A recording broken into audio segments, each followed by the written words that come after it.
Welcome back to Venus Improbable Dream. What happens after rehearsal practice a few days before the actual festival? Neither of us speak until we reach the street. The air slightly cooler due to our late escape from school. What a weird day. Yeah, a very weird day indeed. Picking up on the humour in her voice, I chuckle when she does the same. At least it's over now. For now. Yeah, I'm so glad. The conversation dries up for a moment, both of us tired and eager to rest, but then she looks towards me a little more seriously. What is this about? Thanks for watching me, and stuff. I think I felt a bit better, knowing that you were there. Recording the image of us standing at the side of the stage while I'd taken part in the group rehearsal. I could say the same about her. You helped me too. Let's call it even. She giggles airily. Alright, I guess we'll just have a normal day tomorrow, right? If you can call it normal. Yeah, I guess so. Do you want to meet for lunch? Sorry. I think it will probably benefit from each other's company as we have been doing recently. Okay, sounds good. There's little silence between us, during which seems to grow slightly restless. Then she simply gazes at me with a genuine gratitude, her voice more soft when she speaks. Thanks for everything today. Ah, I don't think I've really done much. You're there in spirit, that's what you've been doing, but if she's felt encouraged by any of it, then I can only be glad. No problem. You too. She smiles and then starts to turn away. See you tomorrow. Yeah, see ya. How did practice go? Parents will ask. But they're just genuinely interested. I watch her go for a few seconds, my eyes following her back as it grows smaller, and then I head off in my own direction. My brain reeling slightly from everything that's happened in the last couple of hours alone. It had felt like the rehearsal had lasted an entire day, and now that I'm on my way home, I just want to teleport there and fall into my bed. Don't we all, from work or something like that? As I contemplate it all, my mind drifts inevitably towards the final performance on Friday. Will Haruka and I really be able to do this? Of course you will. I don't know. You will do. You know you can do it, I mean. I don't really know. It still seems so unlikely and downright terrifying. However, I have to admit to myself that, given the support and newfound closeness I have with my parents as well as Haruka, my chances are probably better than they ever would have been before. All I can do is pray that it's enough, for both myself and Haruka. Not getting away so easily this time for your strategy. As always, I flinch at the looks that comes my way as I backtrack, approaching him timidly while the room empties out. Akane, I just want to address your club activities. I heard from Kudo-sensei that you're going to take part in the club's performance during the festival tomorrow. He shifts his weight to the other foot, regarding me intensely, which I can't help but shy away from. However, after a moment, an odd suggestion of approval seems to creep into his expression. I must say I'm impressed, Akane. To go from not being involved in any extracurricular activities at all, to giving a public performance, given your circumstances, is very promising. I'm so used to Matsumo-sensei either ignoring me completely or asking uncomfortable things of me, rather than offering praise, that my jaw almost falls open. Thanks to my lack of reply, he clears his throat and continues. When you started attending the music club, I had to admit that I was rather doubtful that you'd be able to commit properly, so hearing this news from Kudo-sensei is a welcome surprise. He tells me that you've improved considerably in the past couple of months. I'm not sure whether that's in reference to my piano skills, my social endeavours, or both, yeah, both. But whichever it is, he seems to be pleased about it. I just wanted to congratulate on you and your development, Akane. I don't often say things like this, but I think you deserve to hear it on this occasion. Well, if a light breeze come in through the open window just now, he'll probably knock me over. That's how taken aback I am. Sheepishly I bow my head in response, wanting to properly acknowledge this rare compliment, I was about to say complaint then, given how he never seems to come out with things like this to any of his students. But thanks, sensei. As I straighten up, he looks at me squarely, nodding to himself. Well then, keep up the good work. I'm going to be attending the festival myself, so I'll look forward to seeing your performance. I nod back, this information catches me off guard. He's not the kind of guy I expect to watch the performances, considering that he's the most stern and studious person I've ever met in my entire life. You can learn a thing or two from performances. He's the sort of teacher I imagine doesn't even watch TV. Hey, I don't watch TV myself, okay? And reads books on advanced trigonometry, for fun. Picturing him in the audience while I play piano is both unnerving and amusing. As if it had happened, the almost friendly glint in his eye disappears and regains his usual cool expression. Or agony. You're excused. Very good, team. I think that's enough group work for today. I know that tomorrow will be very busy, so before you all start free practice, I just want to say that I'm very proud of you all. A few members groan in mock disgust of its sentimental words, which caused the rest of the group to giggle, and Kudo-sensei lets out a melodic chuckle too. No, you can screw your faces up all you like, but I mean it. You're all hard workers in this group, and I really appreciate that, especially those that only joined in recent months. He nods towards a couple of the new members, including myself and the boy who joined a few months earlier. He shoots Kudo-sensei a cheerful thumbs up, but I shrink in my seat, nodding shyly. Anyway, off you go, and don't go wasting time. Just because it's almost summer break, keep up that sharp focus. The room explodes into loud chatter and movement, and I stay in my seat as my practice buddies set themselves up around me. Sensei's such a wuss. I bet he'll start crying when we play on the night. He's proud, happy crying. Anyway, it's not crying, it's letting out your emotions in a very, very positive, vivid, obvious way. Everybody guffaws at his statement, and then he waves his hand dismissively as if to show that he hadn't meant it. He had a good point though. The club's been way better since some of the newer people joined. Especially you two. Myself and the semi-new guy are singled out again with gestures. And though both of us bat the comment away, the other boys back him up. No, we're serious. You're amazing. And you pick things up really fast. He jabs the guy in his shoulder in a boyish display of approval. And he shakes his head green. And you, Kakeru. I won't lie. Our last pianist was like a grade 8 prodigy or something, but he was so cranky. He used to get annoyed at you whenever you make the tiniest mistake. The boy to his right rolls his eyes at the memory. Obviously, he was a bit of a perfectionist then. Oh god, you're not kidding. He was... You just took the words right in my mouth. He was way too much of a perfectionist. I don't think he knew how to have fun. Yeah, you're way better than him, Kakeru. For a moment, I'm completely stumped as to how to respond, dumbfounded that these guys would prefer me over the last guy, even if he had been a bit of a plonk. Trying my best to keep my head up, despite my embarrassment, I grin awkwardly. Thanks. Sorry I'm not grade 8, though. You don't need to be a grade 8 to be a good person. He'll chuckle and reply. Well, whatever you do, don't mention grades to Kudo-sensei. He'll sign you up for classical exams faster than you can say, oh crap. The five of us chalk. Trying to stifle our laughter so that Kudo-sensei doesn't think that we're slacking off and then calm down setting about practice. As I glance around at them more briefly, I'll find myself feeling both out of my depth and grateful for their company. If we keep getting to know each other, or at least having silly moments like this, I might be able to call them proper friends alongside Haruka, but of course Haruka will always be our best friend.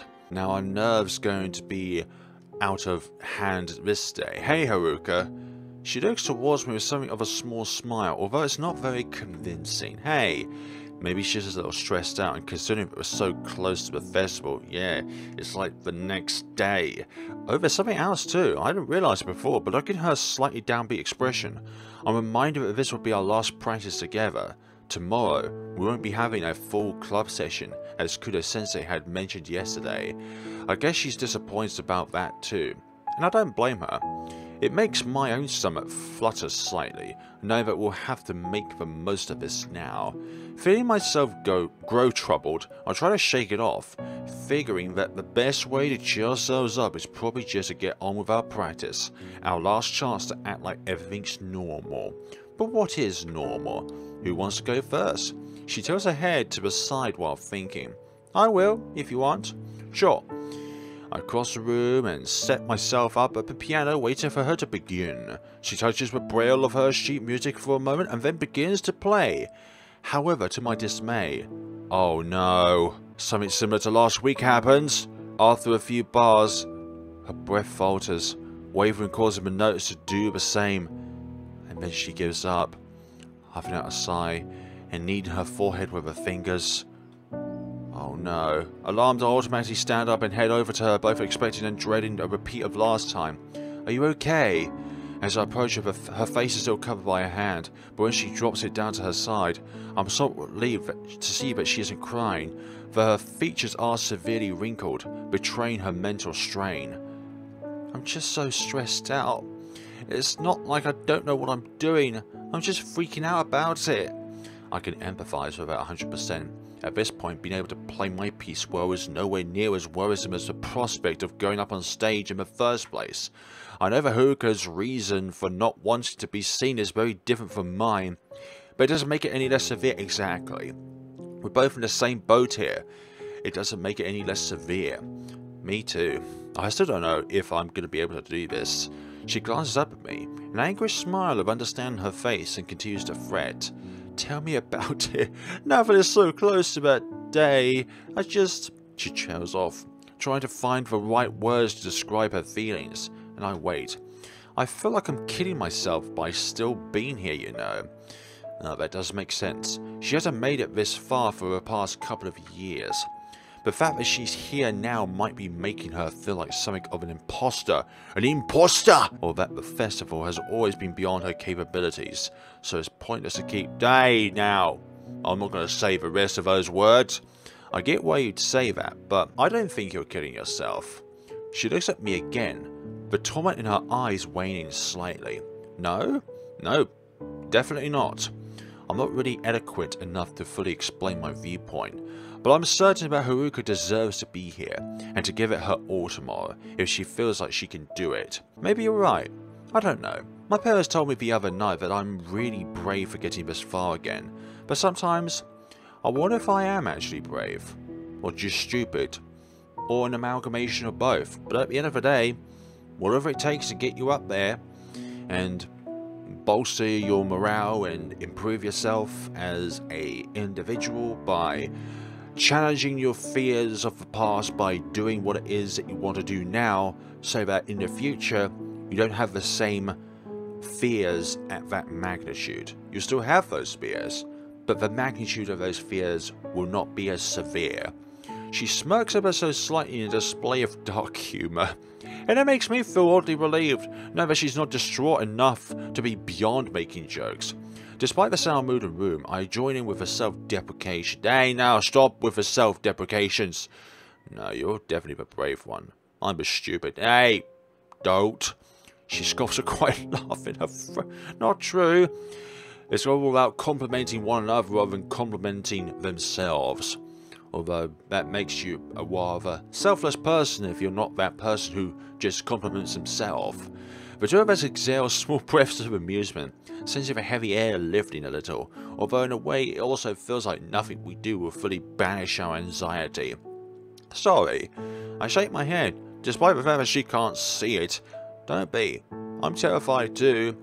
As I say it out loud, it truly becomes a reality, and my whole body seems to course with ripples of apprehension.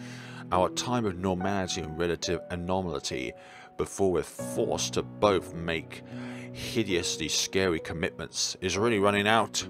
As I endure the waves of fear and try to steady myself, Haruka exhales loudly, sighing out a long breath that carries an audibly large amount of stress. Alright, I'll go. Just give me a minute. We're running out of minutes of this 15-minute break. She puts her fingers back to her braille, and realizes that she's wanting to get back on track. I comply, heading back to the piano lethargically. That's not the best way to go back lethargically. When she starts playing again, and continues through to the end of the piece this time, I try to squash my worries, and let the sound of the flute fill my head. That is the best idea about it, actually. Don't think about your stresses or your worries, just focus on the sound that your friend is producing. We will take turns to play for each other, and then as the bell rings, we pack away our things. Except I don't have an instrument to pack away because it's too large to pack away. To our shock, a knock comes on the door suddenly, and we both stare at the sound? Not startled at the sound. After a moment, Kudo-sensei enters the room, glancing between us both. Hello, you two. I just wanted to tell you what I just told the group. Okay, tomorrow, come to the club room as usual, and we'll have roughly 30 minutes of practice time. After that, we'll be heading to the auditorium. Alright? Both Kakeru and I nodded wordlessly, apparently nervous enough to have lost our courage to speak. He regards us both a little concerned in his eyes, though his smile doesn't falter. I do want you to know that I'm very pleased with both of you coming this far. I don't doubt that you're very anxious about your performances, but you've done a brilliant job so far, so you've really got nothing to worry about at all. There he goes with the sentimental stuff again. Although in a moment like this, now that my fears are tearing me up inside, it's no longer funny. If anything, I appreciate his support, even if part of my uncertain mind doesn't really want to believe him. How about we all work as hard as we can, and make this year a year to be really proud of, He glances between us in turn with an encouraging expression, and though our wills are faltering, both Haruka and I nod again, wanting to seem obedient and more confident than we really are. He contemplates us with a gentle patience. Good. Have a restful evening. And an early night, sorry. After imparting this advice, he swings the door back open and disappears through it, leaving us alone once more. Haruka and I seem to share a sense of relief, although true relaxation doesn't come with it. Without saying much, we head outside. What is to be said on this last time doing this normally? We'd walked in an uncomfortable silence, not at odds with each other, but our emotional balance thrown askew by the reality of things. As we halt outside the school on autopilot, turning to face each other, we both visibly clam up. It's awful, but I don't think either of us are capable of much right now. After a few long, dense seconds, Haruka managed to say something. I think Kudo-sensei was probably right. We should both try to make it a year to be proud of. I guess for us, those words carry a lot more meaning than they do for our classmates, yep. To them, this is just another festival, and even for those who have already joined recently, it's a fun, exciting event that they're looking forward to trying their hand at. A year to be proud of. A successful performance would mean everything to me and Haruka. A smoking gun to prove that we're actually capable of breaking out of our personal fragile little worlds and doing something great for once. To keep our heads up, to at least attempt to cling to any fleeting hopes and ambitions that we have, is pretty much all we can do during this relative calm before the storm. Yeah, I guess so. My own voice sounds a little alien to me as I speak, thin and vague with uncertainty, but Haruka nods, collecting herself and looking at me a little more directly. Let's try to keep our promise, okay? That's right, our promise to try our best side by side no matter what. The promise we've been using to pull each other up during difficult times.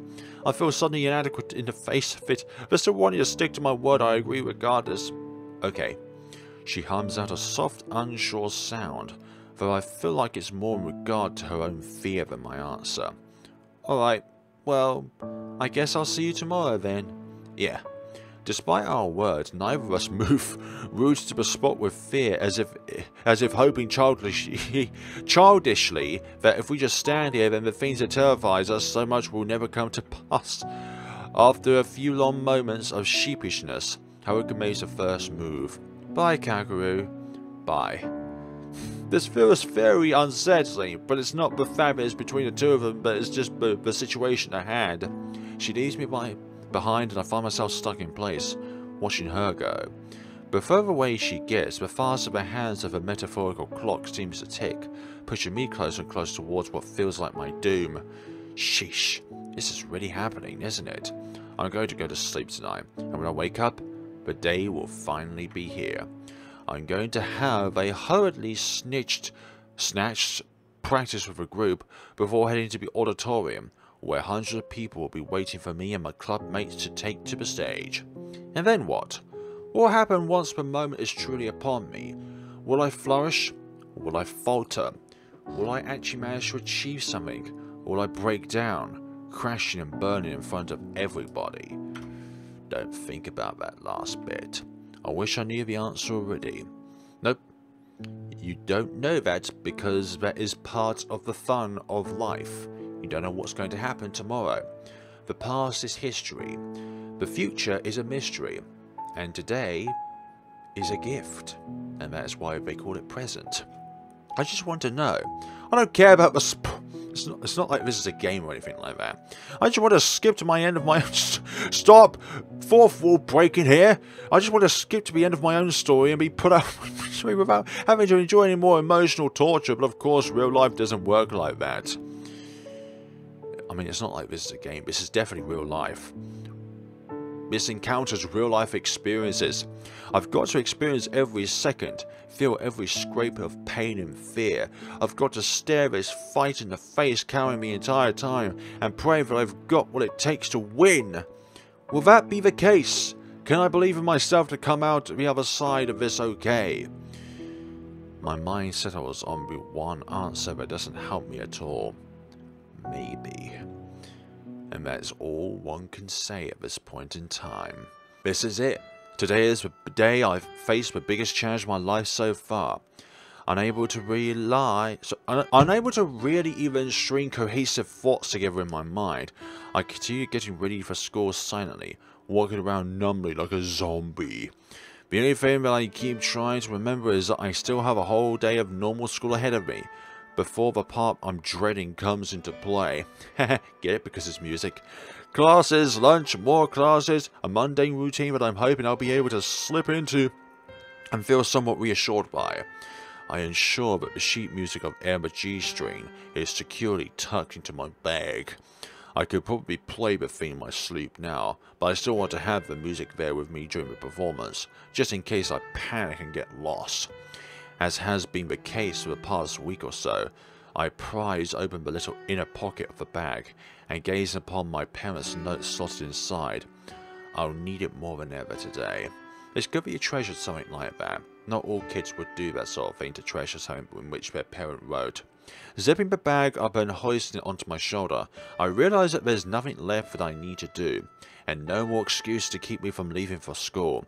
Lumbering away awkwardly on my stiff legs, I head downstairs, and when we get downstairs, you notice that both Mom and Dad are in the lounge and I pad over to them, somewhat reluctant to say goodbye. My nerves are so bad I just want to run back up to my room, curl into a ball and block out the world. Do not go back to your past, you. Things are much different this time around. You have your parents. You have Haruka's parents. You have Haruka. You have Kudo-sensei. You have your fellow classmates. You have your friends in the music club. But you have yourself as well. They face me as I approach. Their expressions are a visible mixture of emotions, ranging from worry to affection, and just about everything in between. This is a big day for me, but in a way it's the same for them. I just hope they don't get too fraught over my well-being. Time to go?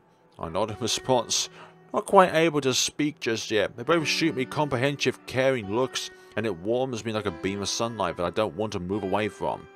You have been so brave and hard-working the whole time you've been preparing for this, Kakeru. If you could see the young man we could see right now, you'd be very proud of him.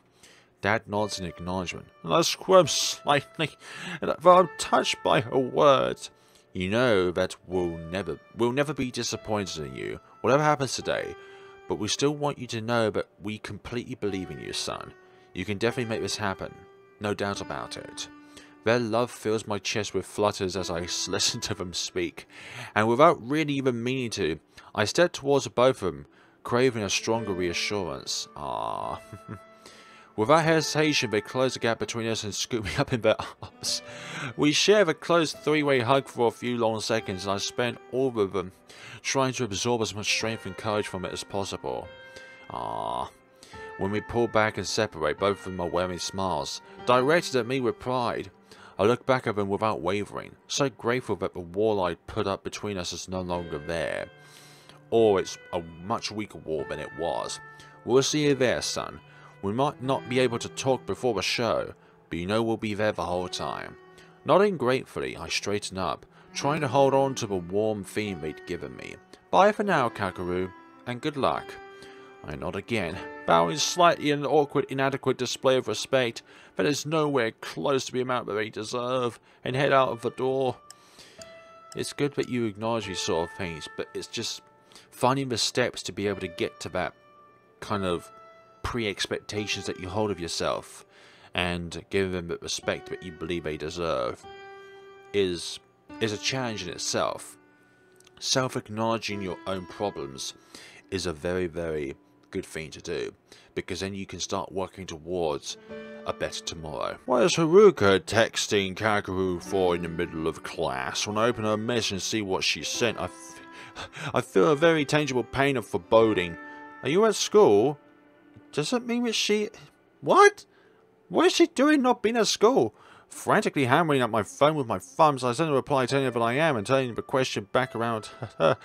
It seems to take a while for her to respond, during which I gaze at Matsumo-sensei, feigning ignorance and acting like I'm paying attention. My legs start to bounce impatiently.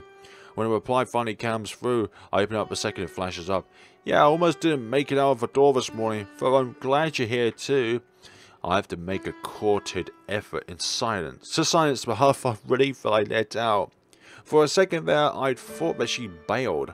As I think about what to say next, something suddenly strikes me as very odd. Haruka... Yes, that's what I was thinking. Like, she can't text the normal way, she has to use text-to-speech. So how on earth is she talking to me? It must mean that she either she lied about coming to school or she's not in class. How are you texting me right now? Where are you? When her response arrives, I can almost hear her slightly ashamed, disgruntled tone in my head as I read it. I'm in the bathroom, but got a bit overwhelmed during class, so I asked the teacher if I can go. I guess I'm not the only one who hides in bathrooms after all.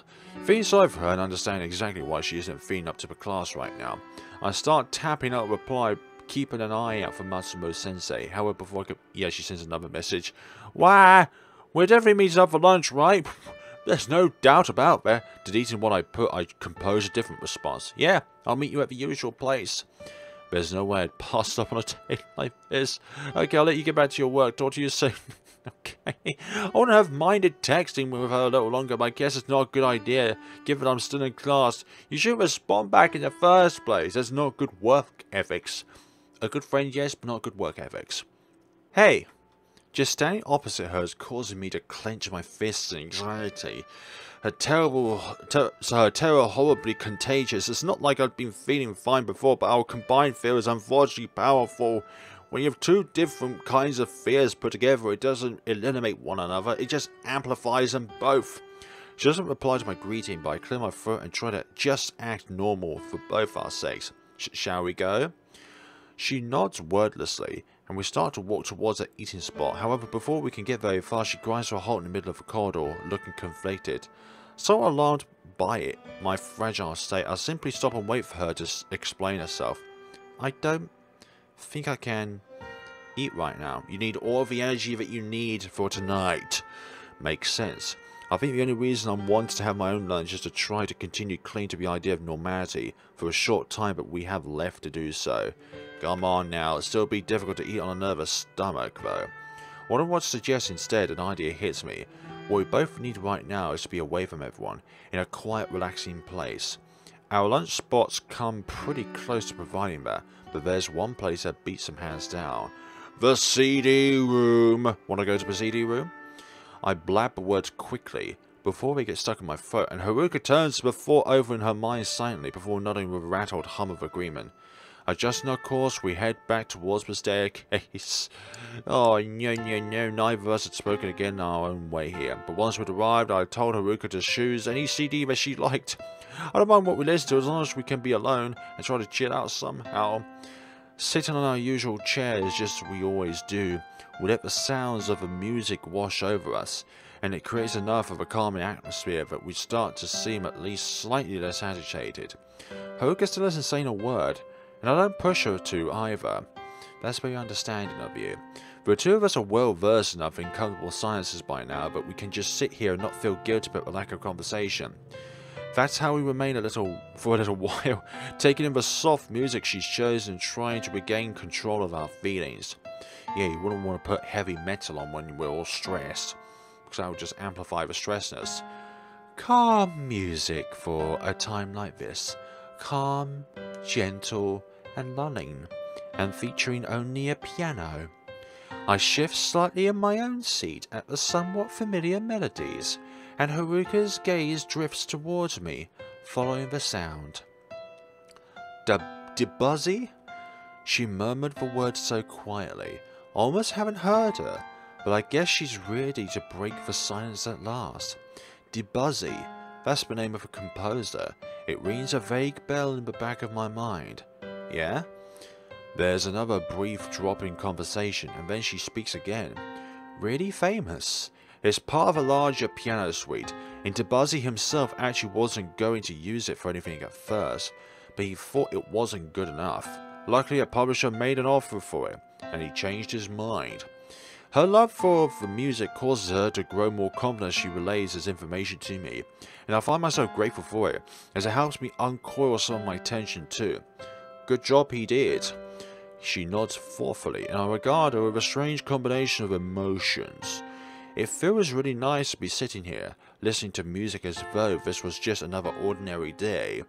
Stop saying ordinary. Stop saying normal. It's another day, but you don't know what's going to happen exactly. At the same time, though, I'm awash with a desperation to cling to it. So much, but it was almost overtaking my enjoyment of this reprieve. I feel like Haruka might be experiencing a similar thing, but I don't voice my concerns, as she won't want to be reminded of her own.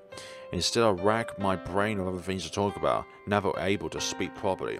As several possibilities flood my brain, I set on something that I've just remembered that makes me feel like a real dumbass. Did that last message I sent earlier work? I can't believe I did. In fact, talk about dropping my ball. She raised her head, taking a moment to recall what I'm referring to. The smiley face. Yeah, I'm pretty sure that emoticons can also be text-to-speech. Like it just sees the name of the emoticon and then just says that, the smiley face. Yeah, so she was able to understand it somehow. Yep. Yeah, I don't think before I sent it. How does your phone dictate it to you? Like that. It lets you set the words smiley face. Oh. A silence falls upon us, and then Haruka lets out a very faint stream of breath that I recognize to be a timid giggle. Amused by the silliness of the conversation, I chuckle myself. We both indulged in a moment for a few more seconds, before our stunted murmur subsides. It feels as though the air around us has grown a little lighter, less sodden, with our collective internal anguish. After contemplating the ground for a second, Haruka looks up at me. Thanks for this. I've been a mess all day so far. Not surprised. Ditto. There's no point explaining why we're out of sorts today, so don't address it. Sometimes words are not necessary to understand one another. It's a mutual understanding of the same feeling, the same experience. Similar. We also don't talk about the fact that our time in this calm sanctuary is running out. Our last lunchtime meet-up of the school year, we just sit and drain every drop of solace from it. The only other time is serenity, but serenity is broken is when Haruka asks me one last question. Will you, if we can, will you walk there with me again? Absolutely. To the auditorium for our moment of truth. Yeah. Even Ikura-sensei demands that the group leaves before he's even told Haruka that it's time to go. I'll wait behind. I don't want to go anywhere without her. She nods, almost to herself. Her eyes avert to the room, before closing them with a thankful expression. Thanks. It's gonna be great, Kakeru. Don't worry too much about it. Yeah, you'll be fine. We'll just play like we always do, right? Just focus on the performance, not your anxieties, not your fears. Focus on the performance, the music, about why you're there. They shoot more encouraging words my way, a couple of them patting me casually on the shoulders. After steadying myself for a second, I managed to lift my head and glance at them more quickly, nodding in thanks for their consideration. Wait for the room to fill up, and when everyone is present, Ikura-sensei steps up to the front of the group once more. He surveys us with a twinkle in his eyes, emphasizing the sense of occasion that he has quickly washed over us all. Unusually, and as if linked telepathically, everybody falls silent without being told to. Right, as I mentioned yesterday, we've got 30 minutes now to go through our piece one last time. I know that things are going to get busy once we leave for the festival, so I might as well say this now. Again, He strides close to the center of the assembly to look at everyone more closely, and the room itself seems to wait with bated breath, anticipating even more impassioned speech than he given last time. There are all kinds of people in this club, including those that take music very seriously, and those who just see it as a bit of fun. We've got highly academic types, sporty types, lazy types, thanks! He shoots a sideways glance at one of the other club members across the room comically, and there's a little ripple of laughter as he grins, fully admitting his sloth ways. Ambitious types. He eyes a cluster of girls this time, and they smile bashfully, looking at each other and giggling. And people I don't even want to attempt to put into a category. He turns to face a student who's always joking around this time, and the bout of laughter that results is a little louder than the last as he pumps his fist in the air and pretends to be proud and acting like a class clown. Is that something to be proud of? It depends which way you spin it. When everyone quietens down, Kuro-sensei grows more serious again, though his smile remains. There are those among you who've done this festival for years, and others who've worked hard to show their talents, despite having much less experience. As he says this, he swipes my side of the room with his eyes, sending a fleeting grin my way as he does. I duck slightly in embarrassment, though I appreciate the genuine approval in his gaze. What I'm trying to say is that no matter your background, you've all come together to create this group of musicians who've risen to the challenge with how do you pronounce that word? I'm very proud with both your strong efforts and your teamwork. Our performance is going to sound great tonight, and I want you all to enjoy the moment because you've worked hard and deserve the spot in the limelight. The steam limelight. So before we all boggled down in our preparations, give yourselves and your friends a round of applause. I'm not part of a group, but I'm clapping anyways. He starts the gesture himself, clapping energetically, and watching everybody with growing pride as it starts to build until the whole room is applauding. Naturally, a few people cheer and make silly, hyperactive noises which makes others laugh. I clap along with them half-heartedly, my nerves still cage me off from being able to truly participate at the same time. Some of the sentimental behind it all still reaches me. It's nice to hear that Kuro-sensei thinks we've all fulfilled our potential, or at least come close. And to know that I'm included in that is both surprising and touching. And to look around at the riotous glee of some of the other members' faces, eager to get the show underway, I found myself growing oddly glad to be among those people. Part of something that I never would have been if I hadn't obeyed Matsumoto-sensei's insistence to join the club. Kuro-sensei holds up his hands in a signal for us to calm down, and the noise level shrinks and back down to normal again. Now, let's have a few last run-throughs, and then go out there and give that audience a performance to remember. He punctuates his words with a flamboyant swish of his baton, which again, he seemingly produced out of nowhere, as they do. I still don't know how he does that, but I'm resigned to a thought I'm probably never going to find out. After all, a magician does not show their secrets, or the methods to their secrets. Everybody hustles to ready their instruments on his instruction, and I turn back to my sheet music. Fear still pulling in my gut, but grasping this very final moment of semi-normality with everything that I have.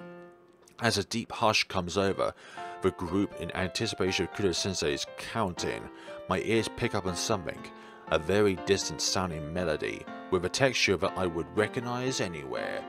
Haruka's flute. Haruka's flute. She's practicing Venus as hard as she can. Swallowing my trepidation about what is to follow my own practice, I resolve to do the same. Hey! I shoot out a single word towards Haruka and I close the door behind me. When I turn around to behold her, she's in the middle of putting her things away. I guess she must have heard everybody scrambling to get ready from here. Hey! Having regressed back to barely being able to speak, due to our growing jitters, we move clumsily, Haruka turning her flute to its case. I shuffle up beside her, and take her sheet music from its stand, warning her haltedly that I'm putting it back into her folder for her. She emits an anxious squeak of acknowledgement, and once she's finished with everything else, she takes the folder from me, traces it with her hands to double check that I've kept it how she likes it. As she does this, the door to the room suddenly bursts open, causing us to both jump, and Haruka almost drops her folder in shock.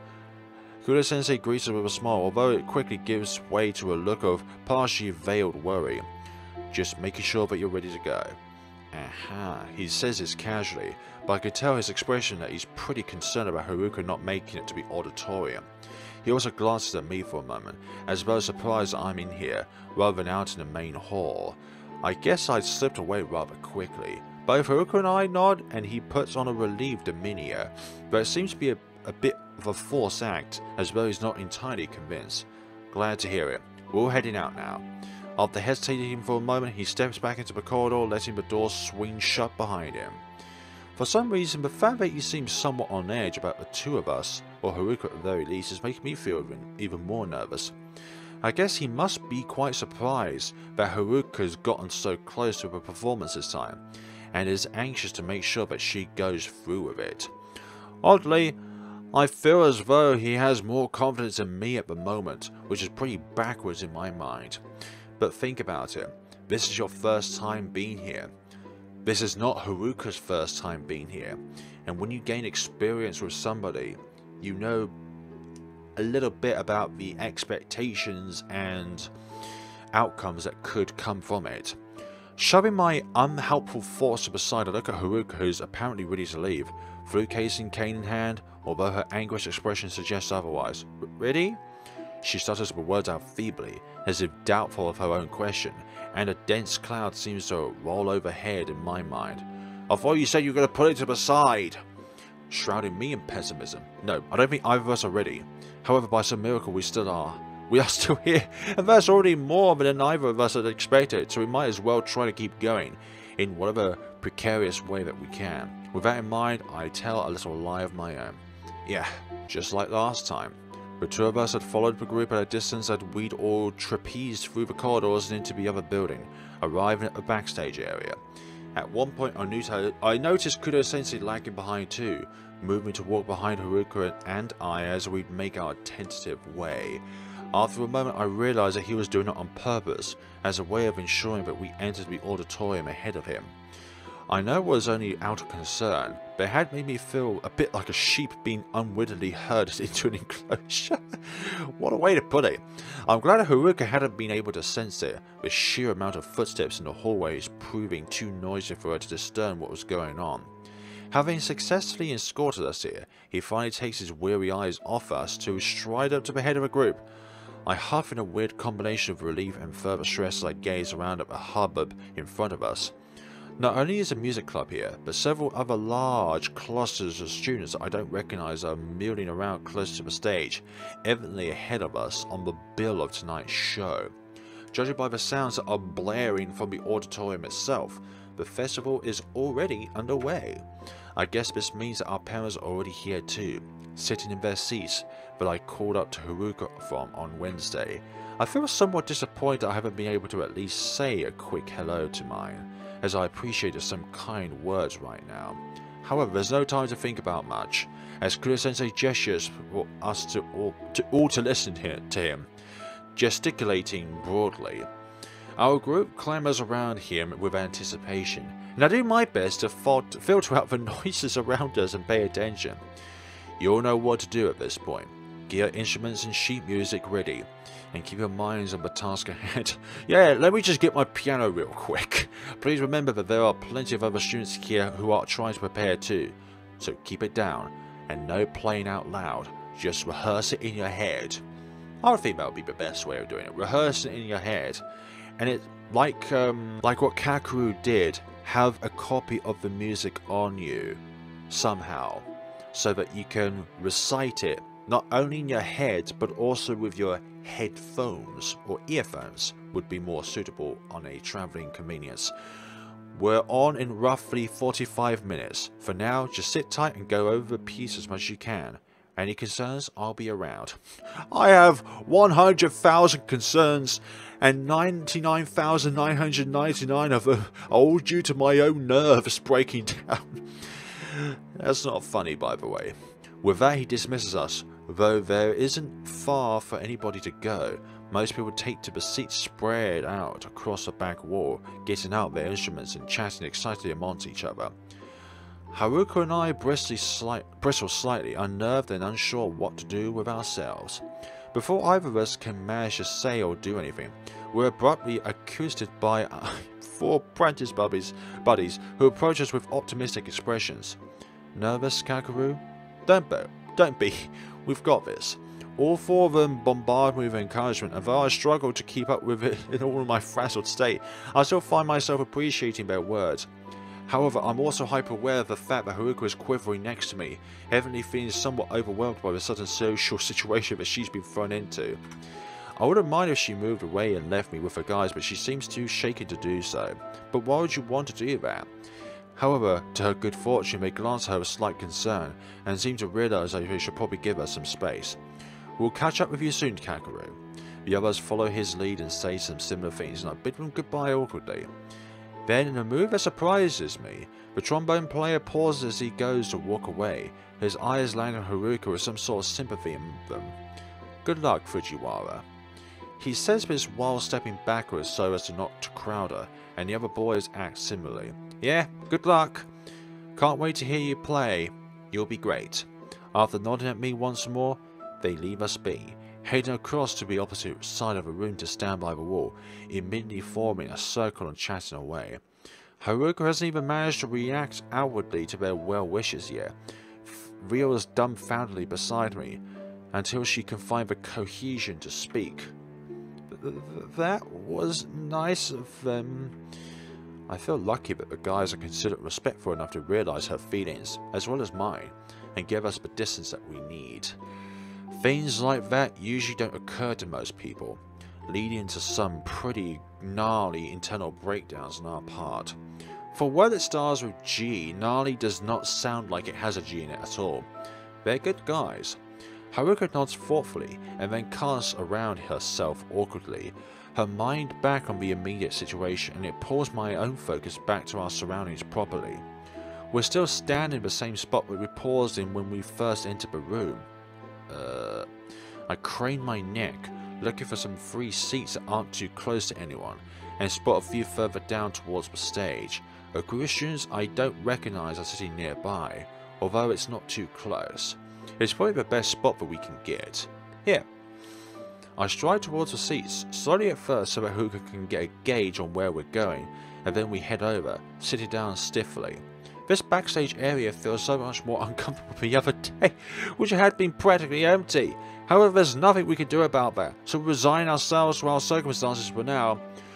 We set about the only thing we can really do for now. Wait. Despite the fact that Kudo-sensei had told us when we arrived that our performance was in 45 minutes, it seems like Haruka and I have sat here for hours. Physically we're still in the room, but mentally we're completely adrift, completely detached from the current space-time continuum, from the constant front of activity around us.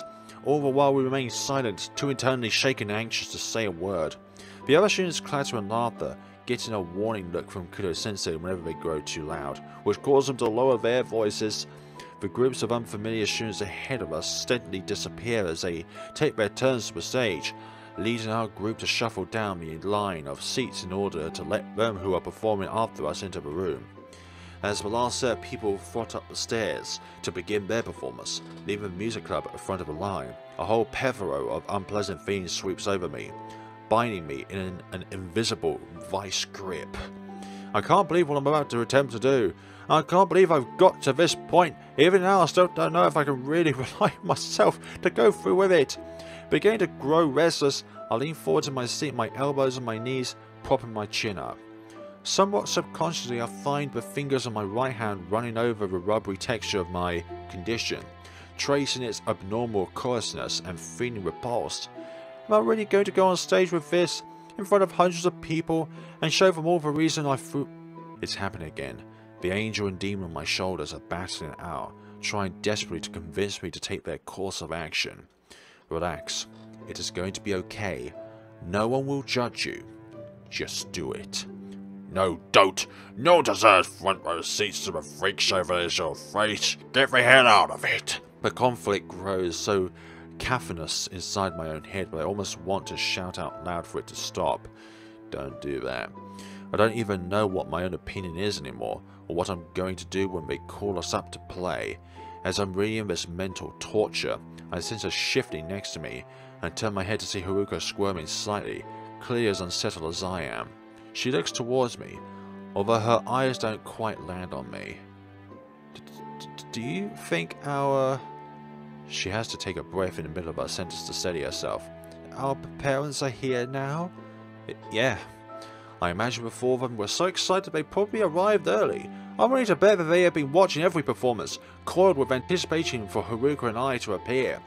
She doesn't say anything anymore, and though I'm struggling to even think straight, I want to say something to console her.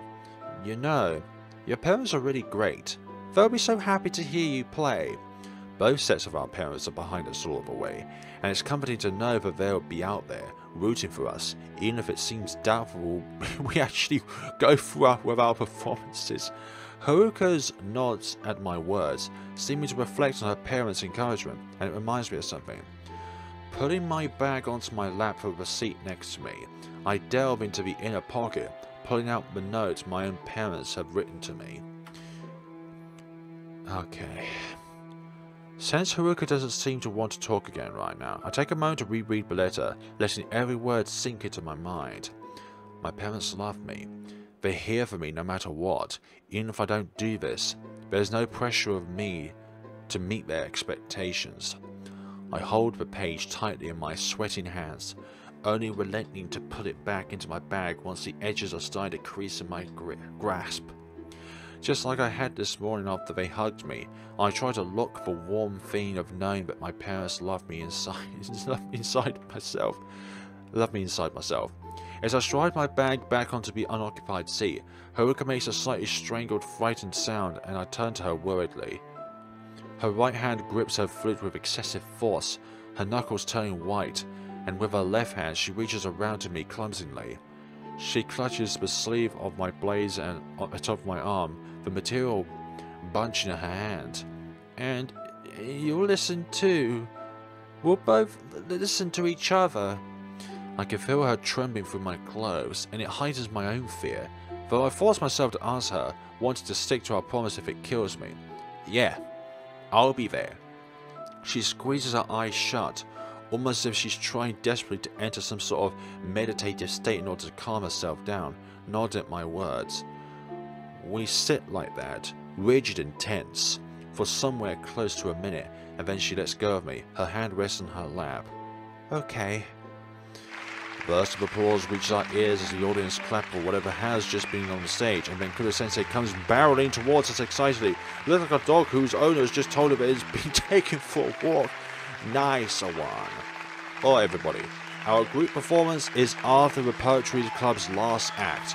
Gather yourselves by the stage, make sure you've got everything you need, and get into formation. Quick, quick! He punctuates his instructions by clapping his hands loudly with a sharp rap, and as if a starting gun has been shot, everybody jumps to their feet, tittering with giddy anticipation. It's at this point that my stomach feels like it falls clean out of my body. My god. Oh no, not this music. What am I doing here? I really let myself get talked into this, didn't I? I can't move. Paralyzed with fear, I managed to turn my head just enough to look at Haruka. Her eyes are bulging with trepidation, just like I'm guessing mine are, with the knowledge that not only is her time to perform very close, but also the two of us are about to be separated. And so she can actually see me, she stares into my face with a terrified expression, and I feel incapable of doing anything else but mirroring her, both of us frozen helpless. You both got this. You both have this in the bag. Actually, it's more than just in the bag. It's in your head right now. As the sounds of people's heavy footsteps clatter around us, everybody dashing to stand in place, I realize I can't deny it any longer. I've got to at least get into formation. Seeming to sense the urgency to, Haruka lips her dry lips, muttering stiffly. Good luck. You can do it. Even at this stage, she's cheering me on, instead of just focusing on her own feelings. I'm not sure if I deserve it, but I emotionally grab onto her support with both hands, wanting to return it. You too. You'll be great. She nods, her face still a picture of severe anguish, and falls silent, leaving me to face the proverbial music. I can't put this off any longer. If I remain absent, Kudo-sensei will start looking for me. With a gargantuan amount of effort, I force my limbs to move, standing up from my seat and looking down at my hands to make sure that my sheet music is in them. I turn, stiffer than a rusted machine, and begin to walk. As I get close to the group, who are grinning from ear to ear and whispering rapidly to each other, I locate the spot where I'm supposed to be, and approach it timidly, sliding between people to claim my place. The fact that I'm now surrounded by the other club members makes me feel even more horrible. Surely that'll make it less horrible, considering that you're not the sole focus. But I'm barely in place for a second when a hand claps my shoulder. Turning in shock, I'm greeted with the face of one of my practice buddies, who stands close to me in the formation. Let's smash it, Kakeru. We're gonna be great. He murmurs the words underneath his breath, mindful to not making too much noise. Now that at the edge of the stage, as he does so, I notice the arms of the other boys wavering from front, further back in the lineup, pumping their fists and giving me the thumbs up as they smile. That's right. We're a team. I guess this isn't just about me, is it? We're all here together, doing the same thing, and they've got my back, just like Haruka does. We're a team. But also, you've got Haruka's back. It's symbiotic. I force my mouth to twist into an awkward smile, nod a voiced acknowledgement of their support, and swivel back to face the front. Kudo-sensei glides by me as he checks that the group is ready, seeming openly relieved when he notices me standing. Yeah, if you're not there, then that would have been concerning. There's only two emotions there. It's either you're there and it's relieving, or number two, you're not there and it's concerning. A few minutes pass, although I can't guess how many, during which I simply tremble, lost in my terror, and almost unable to think of anything. I still don't know what I'm going to do when we take to the stage. I don't know if I can trust my mind or my body to cooperate with anything. Another round of applause hits the air, and I feel a sudden gust fly by me, as Kudo-sensei rushes back up to the front of the group, ready to lead us on. I hear whoever is hosting the festival announce the end of the Poetry Club's performance, and my heart drops. It's our turn next. We're next. Remember to stay collected and do your best. I have faith in all of you. As he finishes his sentence, our club is announced, informing the audience of the piece we'll be playing. The entire group seems to hold its breath, collectively, maintain their positions impatiently, like runners waiting for a race to begin. Just fire off that starting gun. I want you to. And we've got the fuzziness again. Oh no, it seems to be like that day with the first attempt to go to the coffee shop. My whole body seems to flush with heat, and my hands shake uncontrollably. My fight or flight instincts rage inside me. Why am I don't. As the announcer finishes his introduction, the audience claps enthusiastically. To my horror, Kudo-sensei beckons us all towards him with an animated beam, climbing the stairs onto the stage, and summoning us all to join him. The world seems to fall into slow motion, and I feel cast adrift in the moment, not fully present as the body moves around me, surging forwards. Surrendering to whatever cards fate may deal me, I'll let myself be carried by the tide. It's best to do that, I mean. I'm swept towards the stairs, their aged wood creaking under my feet, and I look down at my own body, almost as a passenger with no control, as I pass the curtains. Against every instruction my mind has given me, against every value that I've tried to hold all this time, I step into the light. You can do this, Kakeru. I'm so startled by the sight of a full auditorium that I'm almost bulking. It's lucky that I'm packed in the middle of a formation, otherwise I might have succeeded. The lamps around us drench me in a disgustingly vibrant white glow as they had done during our rehearsal. In addition, the seats are full of parents and spectators. The whole room buzzes with bodies, clapping and creating a sound that causes me to wince. All my senses are heaving with overstimulation, and every moment I regret ever agreeing to do this. On impulse, my hands go to cover my condition by putting my whole sheet music over my face. Luckily, the last scraps of rational thinking left inside me realized that it would look unprofessional, so I clamped my arms back down at my sides and ducked my head instead. The group's still moving. I go with them, suddenly wanting to dash towards the piano if I could just get to my seat and face the other direction. It seems to take an age to reach it, but eventually I round the piano's shining edge, falling onto the stool thankfully, and placing my sheet music onto the stand. Sitting and gripping the stool with trepidation, I simply reeled for a moment, trying to comprehend the situation that I'm in. You've made it. You've done the most difficult part. You've made it. What we've got to do now is perform the music. Oh, what the? I didn't mean to go ahead once. I'm on the stage. Somehow I've managed to walk out here and sit down. I feel as though my heart is about to burst out of my chest, but I've got this far. Fighting against my mind's threat to crumble, I steal a glance at the audience. Every face looks excited for what's about to happen. They're all gazing between the club members equally, showing no real interest in any specific person, other than the sets of parents pointing at their own children. No one is gawking at me.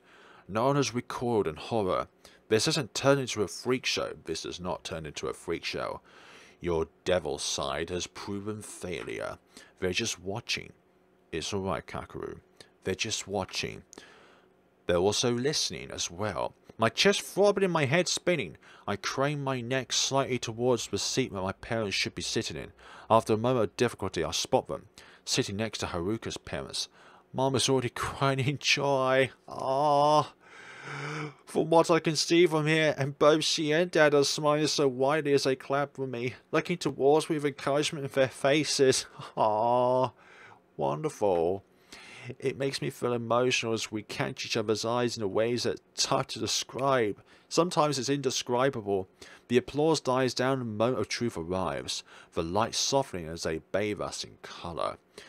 I tear my eyes away from my parents as Kudo-sensei finishes addressing the audience and turns to face us, surveying the group to ensure that everybody is ready. The world seems to fall into a deathly silence, and I place my hands onto the keys before me, quivering with fear. However, just before Kudo-sensei counts us in, something else catches my eye, not in the crowd, but at the edge of the stage. Haruka? She's there, clutching one of the curtains timidly. She stands in the wings, having climbed the stairs just as she had done on Wednesday. Her whole body is tense, but her expression is somewhat determined as she looks out across the stage towards me, nodding in encouragement. Her lips flutter as if she's saying some sort of prayer for me under her breath. If I can speak correctly. The sight makes me feel as though something has physically hit me, even more strongly than looking at my parents had. My best friend is here, having supported me all this time, and now she's holding up her end of the promise, waiting to hear me play. As she continues to fill my vision and Kudo-sensei flourishes his baton, counting the group in, I know what I have to do. I take the deepest breath of my life, everybody around me doing the same, and then we play.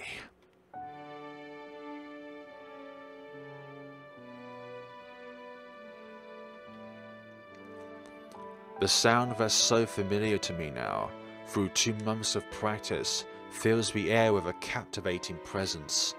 The audience seems to fall into a dense hush, every face looking up towards us with interest, enjoying the music that we're making. My fingers, while still a little shaky, move just as they've been trained to, using that muscle memory, haha, good wording there, that Haruka had told me about. It's almost subconscious. That's what muscle memory is. It's subconsciously connecting you to what you're doing right now, as well as spectating myself, but I still hit the right notes. I'm doing it. The unlikely goal that I'd started to aim towards after seeing that concert with Haruka and her parents that night. I'm making it happen. Barely able to process my own feelings, out of fear of distracting myself from my playing, I focus all my attention on my hands, and the sheet music in front of me. Exactly! Contributing my part as I always do, I gel with the rest of the group in our rehearsed unity as best I can. The piece moves along expressively, all of us pulling our weight and pooling our musical resources together to bring it to life, and I'm filled with a strange adrenaline that's both jarring and oddly calming at the same time. It keeps me in place, allowing me to concentrate on what I'm doing, and just about holding back my anxiety enough to let me continue. Kuro-sensei looks positively jolly as he conducts us, brandishing his baton with flair as he grins. I get the feeling that this is where someone like him really belongs, and quite a few of you club members fall into that category too. I might not be among them myself, not a natural entertainer, but well, here I am. I'm doing it regardless. I'm defying the odds in the most unexpected way that I could never have imagined. Bolstered by the fact that the piece is steadily approaching its end, I put my all into staying focused right until the last note, praying that I see it through without making any mistakes. My heartbeat pounds in my ears, and then I realize I've done it. Round of applause. The crowd bursts into a loud, appreciative applause, and the sudden noise jolts out of my introspection, causing me to glance around madly, as though I'm shocked or I'm still sitting here. It's over. We've played the police, and it went really well. It's really over. And I'm still alive, still conscious, still functioning. I notice that the other club members are taking a bow, and I hasten to do the same, snatching my sheet music from the stand as I straighten up again. We regroup in the formation, heading across the stage to leave, and as I pass by the audience, I look at my parents once more. Oh gosh. The state of their faces almost causes me to burst out laughing. Both of them in floods of tears, even Dad. They're pumping their fists above their heads as they gaze back at me, looking happier than I've ever seen in my life. I guess to them, I must look like that little boy again, one who never shut them out. Glad to have them becoming one step more. I smile and nod my head to them, in a little bow as I follow the flow of the group, silently sending them my gratitude for waiting for me. Wow. You did it. You really did it. You really did it, Kakeru. Give yourself a little pat on the back, because you deserve it, for what you were 2 months ago to here. You wouldn't have thought you'd be able to do that 2 months ago, and up until now you still think you would be able to do it. But you did it. We descend into the clamor of the backstage area, which feels suddenly very dim now that we aren't underneath the glare of the stage lights. As I stand there reading for a moment, I hear Kuro-sensei congratulating everyone on the performance. While friends high-five each other in cheer of victory, my jitters finally fall away. I did it. I actually did it! Exclamation marks! Breaking into a dorky grin of what must be incredibly cringeworthy proportions, I bring my hands up to my mouth to hide it as I shake, this time with relief. I can't believe I managed to do that. I went out there in front of so many people and took part in a musical performance. And it was fine. I played it, I didn't have a breakdown, and nobody paid me any negative attention whatsoever. Everything I've been terrified about since the moment I agreed to do this, and by extension, everything I've been terrified about my whole life. It didn't bother, it didn't matter.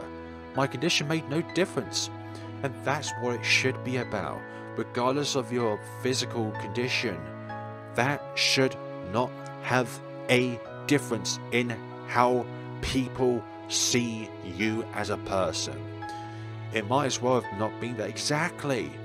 Stricken by the reality of it, I touched the thing again incredulously, as if checking if it's still there. Of course it is, but no one cares.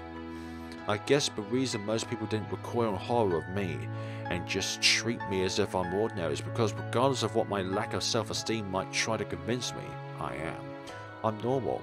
I'm not a monster. I'm just as my parents view me. I'm just Kakeru, and I've just performed successfully on stage for the first time in my life. Something suddenly hits me in the back, and I'm jolted back into the present moment properly, wheeling around to see my practice buddies circling me, jovial grins on their faces as they grip my shoulders. Nice job, Kakeru. You nailed it. We knew you could do it.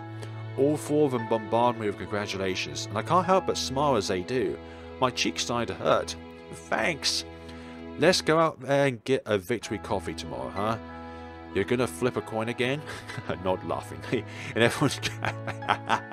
I just remembered that it was because Kakeru told them to surprise him with whatever coffee that they were gonna bring out to him. After being on stage, I don't think I've got much to lose by repeating the coffee shop scenario. It'll probably seem like child's play in comparison. The boys tended to chatter, but now that I'm starting to come down from my post-audio high, I realise something with sudden urgency. Haruka! Going up onto my tiptoes, I peer over the heads of the people around me, and catch sight of her standing in front of the stage stairs, Kudo-sensei by her side. Before I could do anything, I hear the festival host beginning to conclude his coverage of the group. She's about to be announced at any moment. My first instinct is to go up running to her, but I'm cutting it so fine, but I genuinely might not have time to reach her before she has to go on stage. Feeling suddenly guilty for getting wrapped up in my own celebration, I turn around quickly. Sorry, I've got to watch Fujiwara. The boys look at me with understanding, and as they begin to nod in response, I break away from them, bursting into a jog and darting across the room, wrenching the door to the auditorium open. All thoughts of self-consciousness lost. I sever my way through the aisles between the seats at speed, almost breaking a sweat. When I recognise my parents' forms in the darkness alongside Haruka's parents, I dodge into the end of the row by their side, crouching next to my mum's seat so as to not to block anyone's view. The second I appear, Mum throws her arms around me, trapping me in an almost awkward sideways hug as I squat onto the ground. Oh, Kakeru, you are so amazing. We love you so much. She whispers the words underneath the drone of the host speak, but due to our proximity, they hiss loudly in my ear. Sheepish but still happy, I let her manhandle me for a moment longer before she finally relinquishes me so I can face the front again. I can tell that she and Dad will probably launch a full-on attack to praise once we're not in the middle of a show, but I'm spared that for now.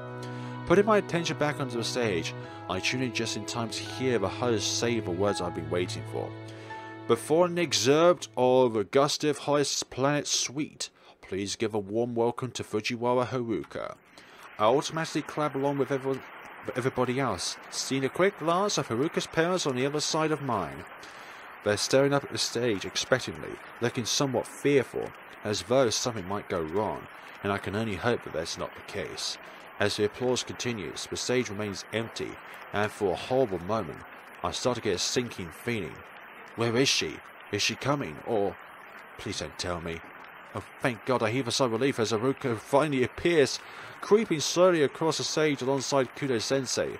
She is completely shaken to the core, and I figure that it must have taken her a moment to work up the courage to come out. As she takes her place, putting her cane to the side and sorting out her sheet music, her parents cheer for her. As I see their desperate expressions, full of hope for their daughter, I feel the same anxiety, truly wishing that she could do as I've done, and go through with it. The crowd continues to clap for her as Kudo-sensei heads back into the wings of the stage, and I start to feel an awful sense of foreboding as she stands alone in the centre, looking incredibly scared and lost. She trembles visibly, and it looks as though she's only moments away from breaking down, too overwhelmed to take the plunge. My chest clenches in empathy, wanting her to know that it's going to be okay, that she can do it.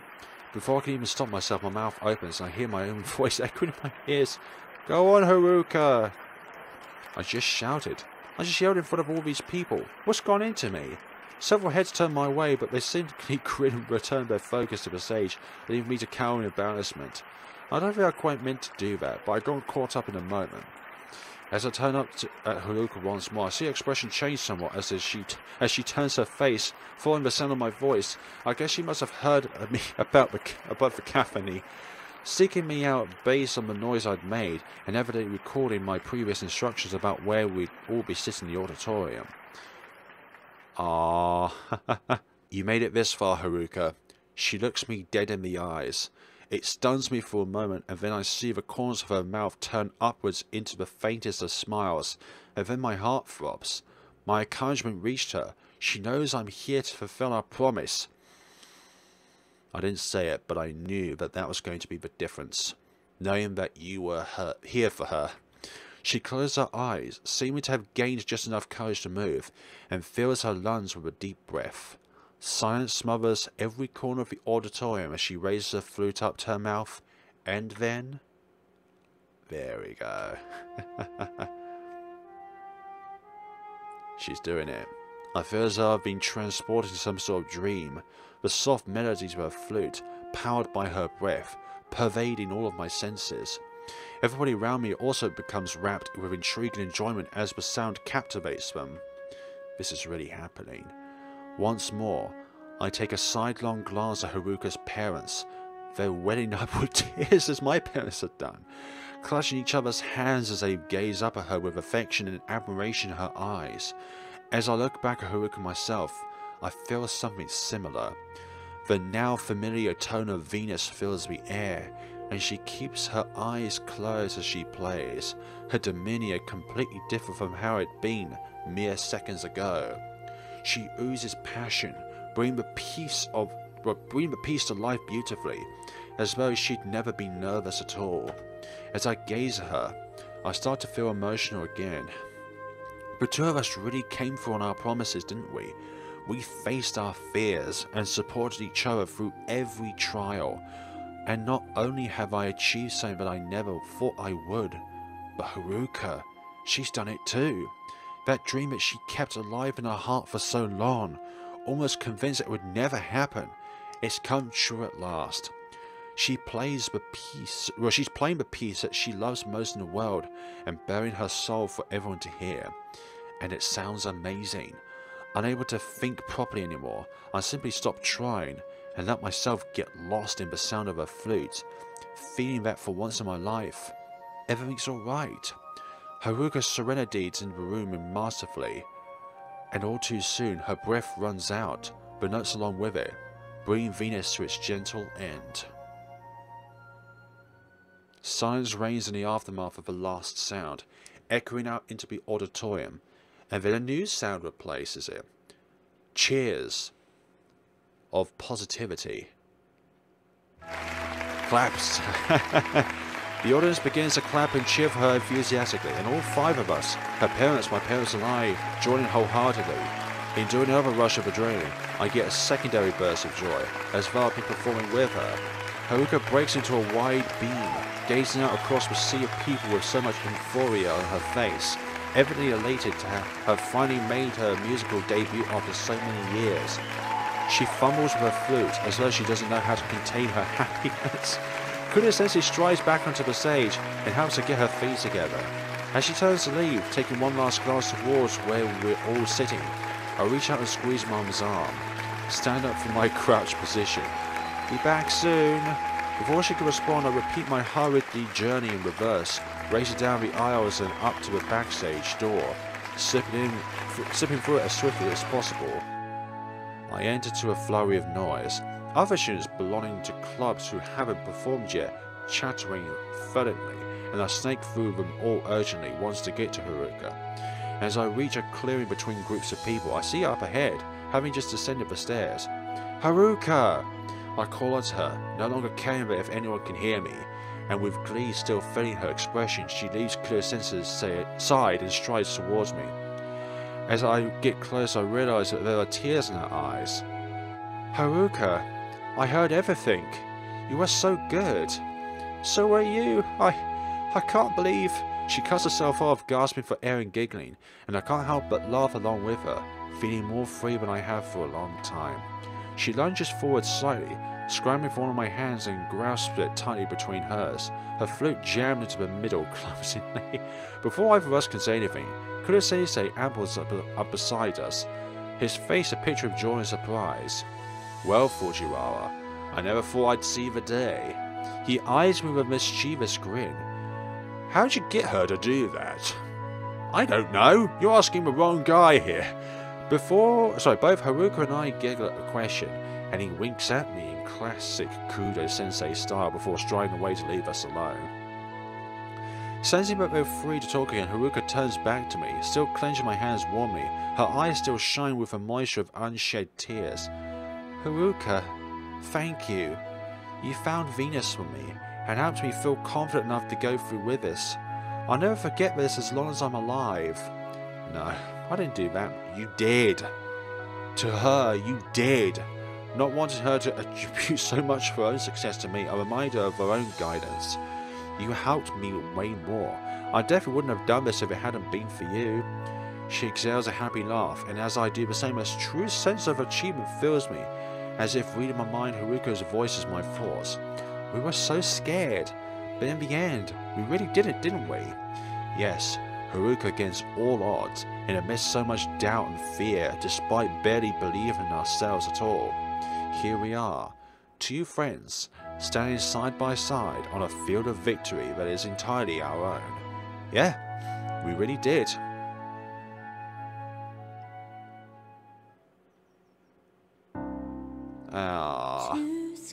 And that is what I would say is the happy ending to this game, not one of the bad endings. So from the bad end one, we probably can see that there are 3 bad ends and 1 good end, and that undoubtedly was the good end. I mean, if it shows up like bad ending, then what the hell was a good ending? But that was beautiful at the end, and I think they were both possible to be able to go up there thanks to their own... Oh, flashback to the beginning of the game. They were both able to do this because they supported each other. They both helped each other in many ways, even if neither of them see that they've done it for each other. But they're both selfless people. If they were selfish people, then they would not have helped each other. They may both probably still have been friends, but... They both may have still been friends, but at the end of the day, they both did it. And it was wonderful for them to be able to do all of that. Just all of what happened in this game, throughout the entirety of it, really. There's been one really, really powerful flow of emotions for... there's that one too. For 2 people who, out of no choice of their own, being able to be where they are today. Like, what? I didn't even do anything. Oh, the early support Let's Plays. Thank you. I did not expect that at all. Now I'm lost with my words now, where the words I would have, but it was such an emotional journey with this game. And I'm super glad. And thanks to you, the player, for experiencing this improbable dream with me.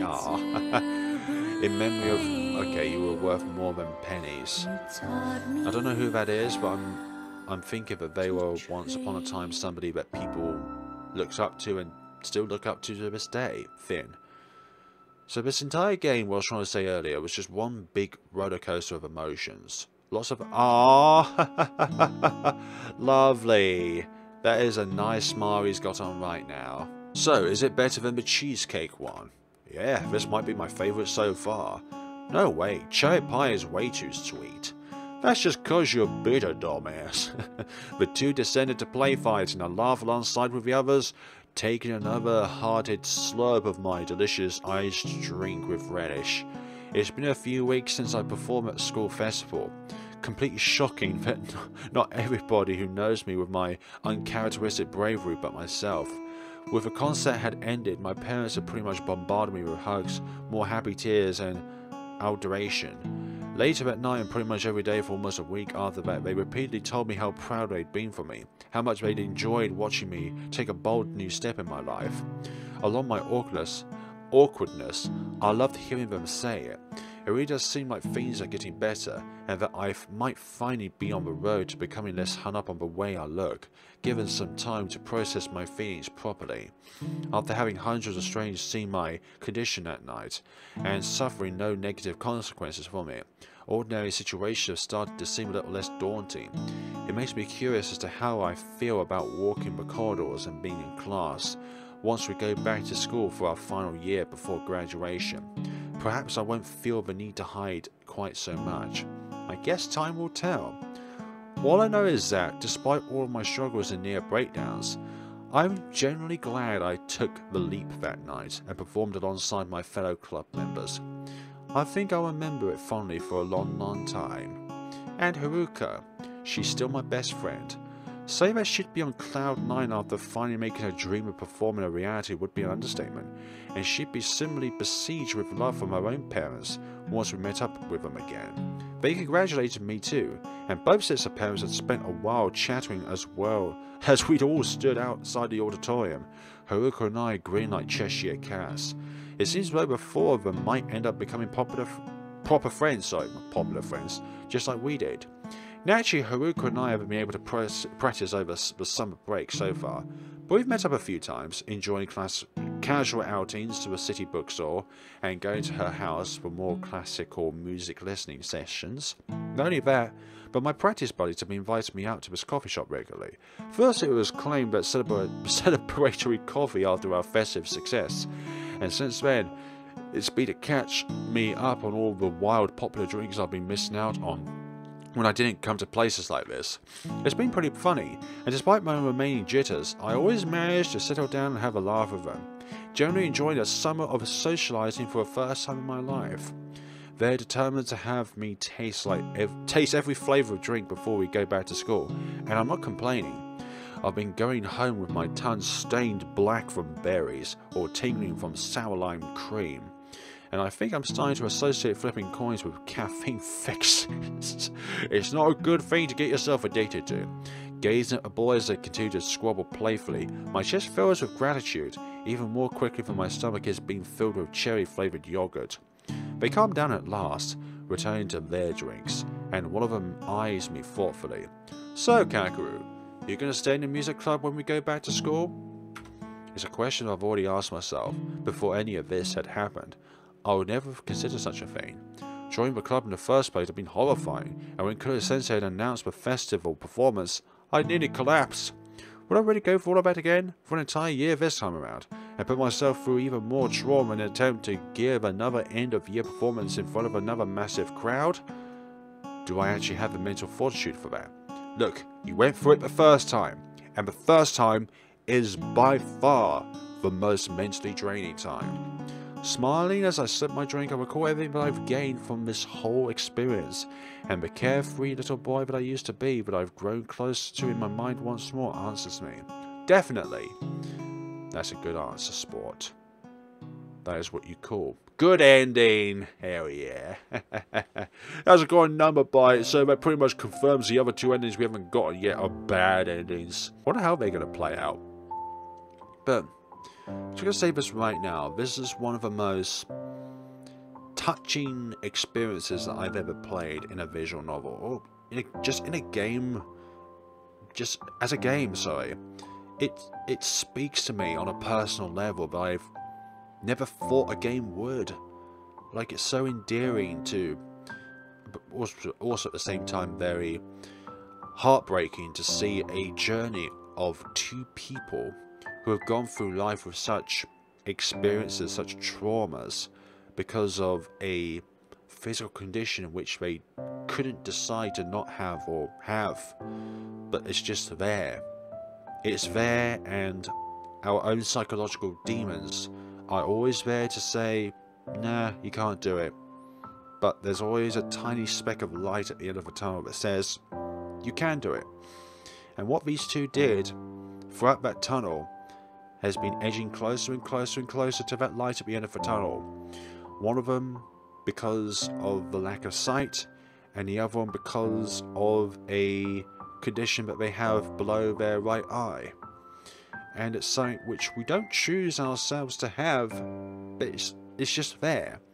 A condition that is out of our controls. One of them being impaired, the eyes for example, not being able to see. If I were to say which one I would be feared by having the most, it would definitely be being blind. But I can also understand the perspective of someone who would go through the fact and say that having a condition below your right eye would also be a very bad thing to have. And I fully agree that it psychologically makes you think that you can feel that you're a monster or a demon or something like that, but you're not. You're just like everybody else, going through the stars, going through space, being a shooting star. And this improbable dream is no longer improbable. Is no longer impossible. Thanks to what I can only say is the unity of their friendship together, Kakeru and Haruka. Like, if it wasn't for each other, having supported each other, if it wasn't for Kakeru's really embarrassing shout-outs but just before Haruka was playing, I think that little bit of smile and playing wouldn't be possible. It was that bit that I think that sparked Haruka's flair to play.